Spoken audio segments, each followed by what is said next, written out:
हजूर मोहम्मद सल्लल्लाहु अलैहि वसल्लम आए आज से लगभग 1400 साल पहले, जहां से हम जोड़ के चलते हैं। पर तुम बोलते हो कि आदम एंड हव्वा भी मुसलमान थे। तो कुरान की आयत नाजिल होने से 24 घंटे पहले इस दुनिया में और कहां मुसलमान थे? कहीं थे? तो क्या कुरान पाक की पहली आयत नाजिल होने से पहले, चलो अच्छा ये बता दो दुनिया में कहां इस्लाम था? चलो अच्छा ये बता दो दुनिया में कहां इस्लाम था? अब मैं आपको चैलेंज करता हूं इस बात पर, 1400 साल पुराना इस्लामिक इतिहास दिखा दीजिए, 1400 साल से ज्यादा पुराना। मैं एंकरिंग करना छोड़ दूंगा। इस्लाम का हिंदुस्तान से क्या संबंध है? इस्लाम शुरू हुआ है हिंदुस्तान से, प्रारंभ हुआ है हिंदुस्तान से। Little knowledge is danger knowledge. लोग समझते हैं कि जब पैगंबर मोहम्मद सल्लल्लाहु अलैहि वसल्लम आए तब इस्लाम शुरू हुआ। ऐसा नहीं है। लोगों के मन में यह है कि पैगंबर मोहम्मद ने इस्लाम की बुनियाद डाली। ना, बुनियाद तो आदम ने डाली, मुकम्मल मुस्तफा ने किया। आदिकाल से जो चला आ रहा है, सनातन से जो चला आ रहा है, वो प्रथम पुरुष, पहला आदमी, पहला बशर, पहला मनुष्य, उसका नाम आदम है।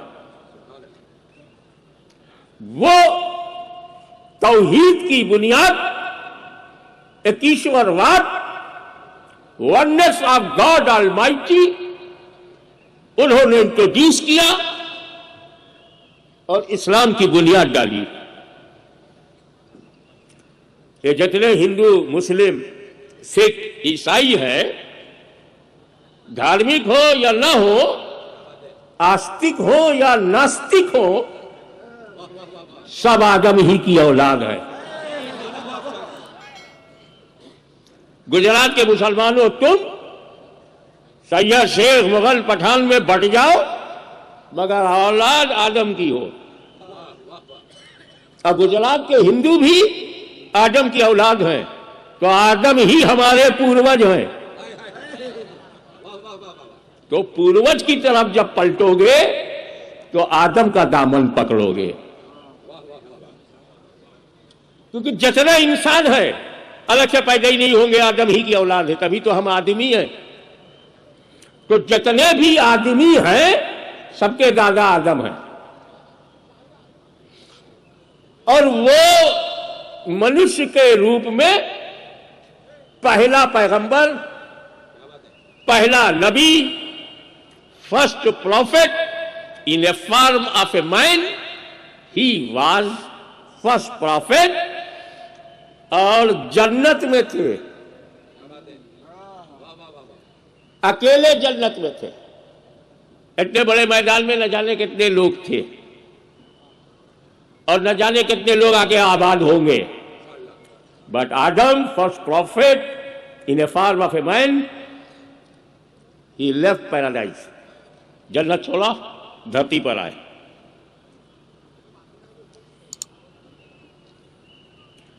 यह आदम का बलिदान है, आदम अलैहिस्सलाम की सेक्रीफाइस है कि अगर हम जन्नत में रहेंगे तो wife and husband only 2 person in the paradise. इतनी बनी जन्नत 2 आदमी के लिए नहीं बनी है। इसलिए धरती पे जाओ, औलाद आए और जन्नत को भर दो। तो जन्नत को बसाने के लिए खुद इस धरती पर बसने आ गए।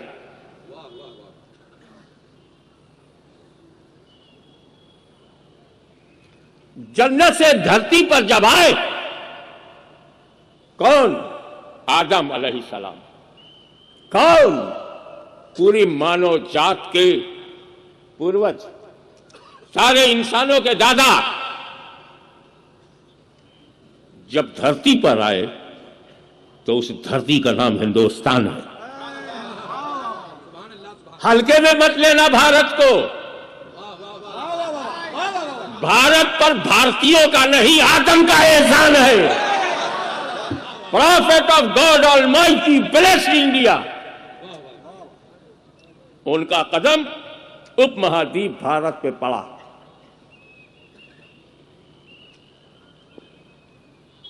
मैं कंफर्म नहीं हूं, लेकिन कहा जाता है कि उनके बेटे शीश अलैहिस्सलाम ही वाज आल्सो प्रॉफिट। उनकी समाधि अयोध्या में है।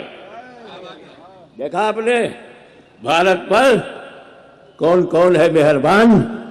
क्या बिगाड़ पाएगा भारत का कोई शैतान। आप ध्यान दीजिए, अपने आधार को समझिए, अपनी बुनियाद को समझिए। धरती पे अरब भी था, यूरोप भी था, अमेरिका भी था, लेकिन रब ने आदम को सबसे पहले जहां भेजा वो बर्रे सगीर हिंदुस्तान है। उपमहाद्वीप भारत में उनका कदम पड़ा। भारत को इस बात पे गर्व है कि जिसके चरणों के प्रताप से इसकी शान बढ़ गई, वो खुदा का पैगंबर आदम अलैहिस्सलाम है, जिनके चरणों के प्रताप से भारत का माथा चमकने लगा। एक बात और बोलूं, आदम अरफात में, अरफात भी गए, मिले,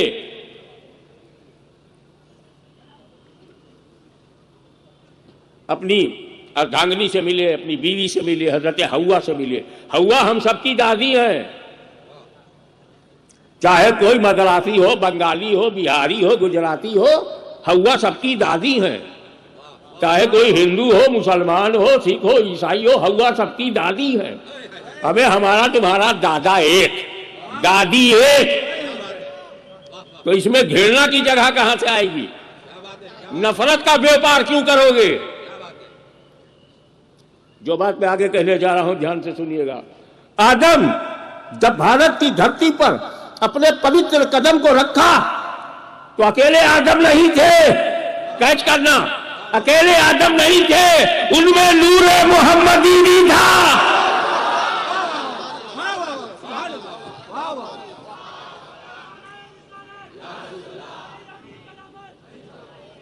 नूरे मोहम्मदी मक्के में बाद में, मदीने में बाद में, ताइफ में बाद में, अरब में बाद में, आदम के शरीर में चमकता हुआ सबसे पहले भारत में। जिसमें आदम में रहा, तब हमको यह कहने से कौन रोकेगा? मुसलमानों को तो बिल्कुल नहीं रोक पाओगे। वो तो चिल्ला के कहेगा सारे जहां से अच्छा हिंदुस्तान। वैचारिक दृष्टिकोण से इसका महत्व, हमने अपने देश का महत्व आपको बताया। आप भौगोलिक हिसाब से भी देखो, भौगोलिक आइडियोलॉजिकल देख लिया कि Adam prophet, his holy leg with Noore Mohammadi. Religious point of view से तो आपने सुन लिया। अब ज्योग्राफिकल पॉइंट ऑफ व्यू से देखें कि अल्लाह ताला ने इस दुनिया में मौसम, वायुमंडल बांट दिया, अलग अलग दिया। यूरोप वालों बर्फिस्तान बन जाओ, रेगिस्तान बनने नहीं दूंगा। अरब वालों रेगिस्तान ले लो, बर्फिस्तान को तरस जाओगे। देखा आपने, अल्लाह ने भूगोल को, वायुमंडल को एक एक करके बांटा। किसी को बर्फिस्तान बना दिया, किसी को पहाड़िस्तान बना दिया, किसी को रेगिस्तान बना दिया, किसी को जंगलिस्तान बना दिया।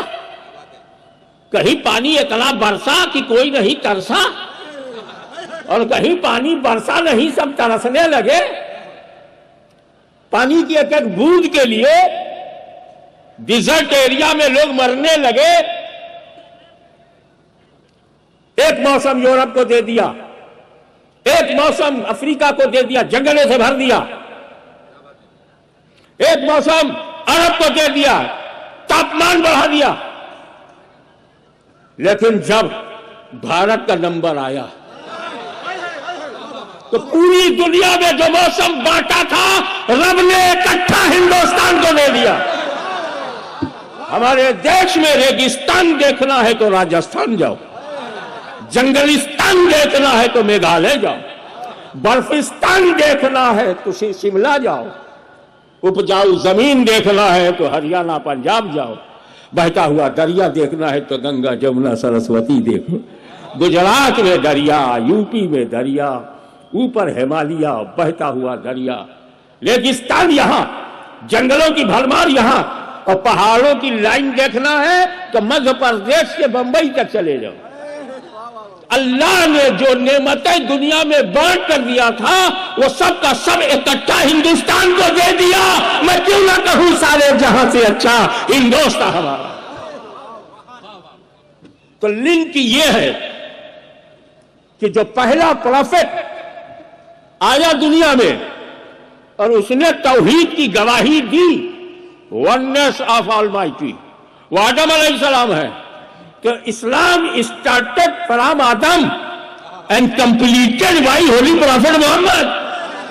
अल यौम अकमलतु लकुम दीनकुम व अतममतु अलैकुम नेमती। आज मैंने तुम्हारा दीन तुम्हारे पर मुकम्मल किया है, स्टार्ट नहीं किया है। तो ये दिमाग से निकाल लो कि इस्लाम 1400 बरस से है। ये दिमाग से निकाल दो कि इस्लाम 1400 बरस से है। इस्लाम तब से है जब से इंसान शुरू हुआ है, आदम अलैहिस्सलाम से, शीश अलैहिस्सलाम से, नूह अलैहिस्सलाम से। तो अगर कोई सनातन धर्म है तो इस्लाम है, कोई पुराना धर्म है तो इस्लाम है, अगर कोई first religion in the world है। इसीलिए देखो, शुरू होता है, पहले गिराओ फाउंडेशन, फिर पिलर, फिर बीम, फिर स्लैब, लास्ट में जाकर के फाइनल टच दिया जाता है। तो पहले आदम, फिर शीश, फिर नूह, फिर मूसा, ईसा, और फाइनल टच के लिए आ गए मोहम्मद अरबी। तो started from Adam, completed holy prophet Mohammad.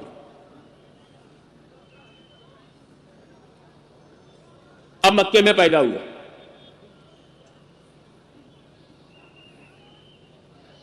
मक्के में पैदा हुए तो मक्के का एक रवाज था, दूध पिलाने वाली गाय माई के रूप में ली जाए और बच्चे को दूध पिलाए। मैं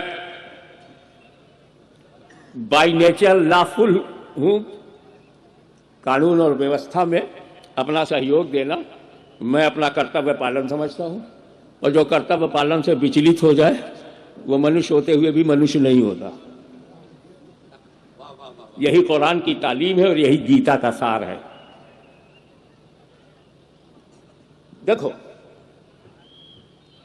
कोई भी आदमी धार्मिक हो ही नहीं सकता जब तक ईश्वरवादी ना हो। उसका प्रवेश ही धर्म में नहीं होगा। वो आस्तिक नहीं नास्तिक होगा जब ईश्वर को नहीं मानेगा। ईश्वर को मानते ही धर्म में प्रवेश हो जाता है। अब ईश्वर को मानना जरूरी है और मानने के लिए जानना जरूरी है, और जानने के स्रोत हमारे पास केवल 5 हैं। हमें जानकारी आंखों से मिलती है, या जानकारी नाक से मिलती है, सूंघ की सुगंध है कि दुर्गंध है। हमें जानकारी कान से मिलती है, आवाज सुरीली है कि कड़क है, सुनने लायक है या नहीं लायक है। हमको ज्ञान प्राप्त होता है जबान से, मीठा है कि खट्टा है कि फीका है। यही हमारे ज्ञान के स्रोत हैं। या कैलकुलेशन से भी हम मालूम कर लेते हैं, दिमाग से। तो हम जानते हैं, जबान में कोई चीज रखा, मालूम हो गया खट्टा है कि मीठा है। जबान ने बताया, ज्ञान मिल गया। हाथ से छुआ, पता चल गया ठंडा है कि गर्म है। ज्ञान मिल गया। आंख से देखा काला है, नीला है, पीला है, ज्ञान मिल गया। कान से सुना मर्दाना आवाज है कि जनाना है, ज्ञान मिल गया। अब खुदा को जानना है, और खुदा को जानना कैसे जाने? खुदा को हम जाने कैसे? ईश्वर को जाने कैसे? तुमेकम वरणियम, तुमेकम शरणियम, तुमेकम जगत कारणम विश्व रूपम।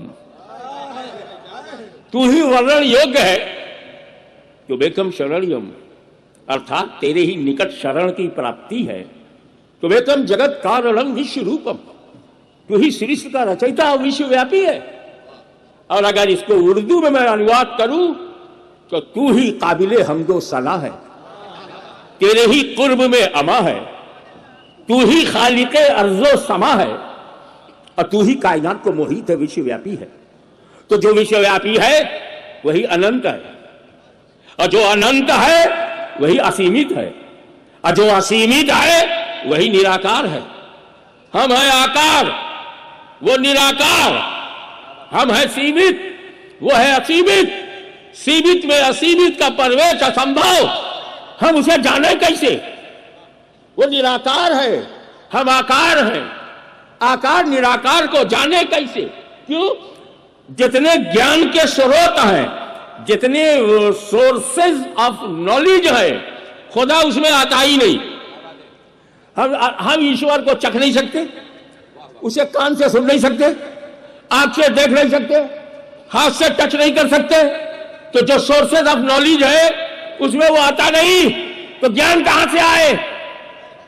तो जरूरत है कि इस आकार और उस निराकार के बीच में एक ऐसा आकार हो जिसका संबंध उससे भी हो और हमसे भी हो। वहां से लेता रहे, हमें देता रहे, वहां से पाता रहे, हमें दिलाता रहे, वहां से गाइडेंस ले, हमें गाइडेंस दे, वहां से शरीयत ले, हमको शरीयत दे, वहां से तरीकत ले, हमको तरीकत दे, वहां से मार्फत ले, हमें मार्फत दे, वहां से मोहब्बत ले, हमें मोहब्बत दे, वहां से प्यार ले, हमें प्यार दे। एक आकार चाहिए, और उसी आकार को रसूल कहते हैं, उसी को नबी कहते हैं। वो आकार है परंतु निराकार से जुड़ा हुआ है। तो जो बातें आंखें न बताए वो प्रॉफिट मोहम्मद बताए, जो बातें कान न सुने वो नबी सुनाए। अल्लाह की वही को हमारा कान नहीं सुन सकता, नबी सुनेंगे वो देंगे। जो हमारी जबान ना कुछ कर सके वो देंगे। तो हमें जरूरत है एक आकार की। अब आकार की जरूरत, नो प्रॉब्लम, आकार की जरूरत है, तो वो आकार कैसा हो? तवज्जो चाहूंगा, बहुत जरूरी बातें रख रहा हूं। आकार कैसा हो? हमारा बनाया हुआ आकार हो या निराकार का बनाया हुआ आकार हो? वो आकार जो खुदा ने बनाया या वो जो खुदाई बना रही है? क्या बात है। हम आकार बनाएंगे तो हमारी जैसी कला होगी वैसे ही बनेगा, और उसके जन्मदाता हम हो जाएंगे। इसलिए इस्लाम ने कहा ढूंढो, आकार ढूंढो, ऐसा आकार हो जो तुम्हारी सुन सके, तुम्हें सुना सके, ऐसा आकार हो जो तुम्हारे सर पर हाथ रख सके, ऐसा आकार हो जो तुमसे बोल सके, ऐसा आकार हो। अब मैं भी तो यहां एक आकार हूं ना, आकार हूं। मेरी कोई तस्वीर आपके वीडियो में है, वो भी आकार है। मानो ये मेरी तस्वीर है, मैं उतर जाऊं और अपने चित्र को कुर्सी पर रख दूं, उस चित्र से आपको कोई फायदा होगा? और मैं उसकी जगह बैठ जाऊं, तुम पूछते जाओ, मैं बोलता जाऊं, तुम समस्या बताते जाओ, मैं समाधान करता जाऊं। तो बोलता हुआ आकार चाहिए, चलता फिरता आकार चाहिए।